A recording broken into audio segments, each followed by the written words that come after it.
50.000 евра. Толку според обвинителството сакал да заработи телохранител на премиерот Христијан Мицкоски со државна тајна во Ранец.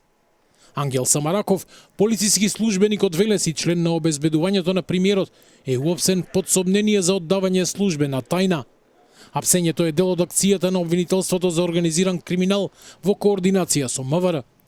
На 30 март, доцна вечерта, Самараков бил фатен во БМВ пред хотел во Велес заедно со уште едно лице.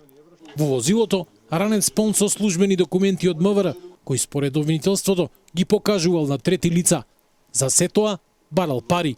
Му дозволил на сведокот истите да ги снима, кажувајќи му кој документ за што се однесува. На овој начин, осомничениот од користолюбија, а со цел да бидат објавени на социјалните мрежи, сторил достапни службени документи, што представуваат службена тајна, со цел да прибави паричен износ од 50.000 евра од лицето за кое се однесувале документите. Според неофицијални информации од полициски извори до кои дојде телевизија 24, акцијата ја спровел одделот за внатрешна контрола на МВР, што укажува дека мета бил токму полицаецот. Второто лице што било затекнато со него не е вработено во МВР, што според полициски извор значи дека претходно постоеле сознанија за незаконски постапувања од страна на службеникот. Дополнителни претреси се извршени на повеќе локации.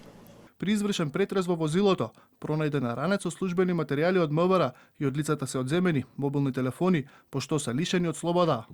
Од владата тврдат, безбедноста на премиерот не е загрозена. Истрагата е во тек. Ова е прв пат во историјата на државата да биде уапсен човек од обезбедувањето на премиерот. Но опозицијата прашува дали Самараков делувал сам или по налог. Зошто луѓето од доверба на премиерот имаат соработка со поземјето? Дали ова е случајна состојба или организирана шема? Дали веќе не зборуваме за влада, туку за структура длабоко поврзана со криминални мрежи? И клучното прашање: како обезбедувачот имал такви документи? Кој му ги дал доверливите информации? Реагира и владеачката ВМРО ДПМН. Велат, наместо СДСМ да ја поздрави акцијата, се впушта во политиканство.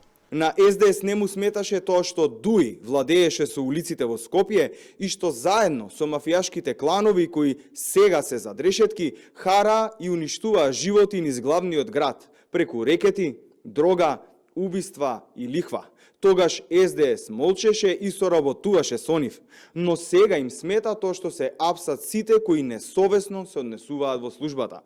Додека јавноста бара одговори за содржината на доверливите документи, но и за процесот на избор на луѓето кои го штитат најмоćниот човек во државата, Самараков доби 30-дневен притвор. Тој е спроведен во шутка, а обвинителството продолжува со прибирање на докази. Нашите извори откриваат дека претреси се извршени уште кај двајца полициски службеници. Останува да се утврди дали осомничениот делувал сам или како дел од поширока мрежа.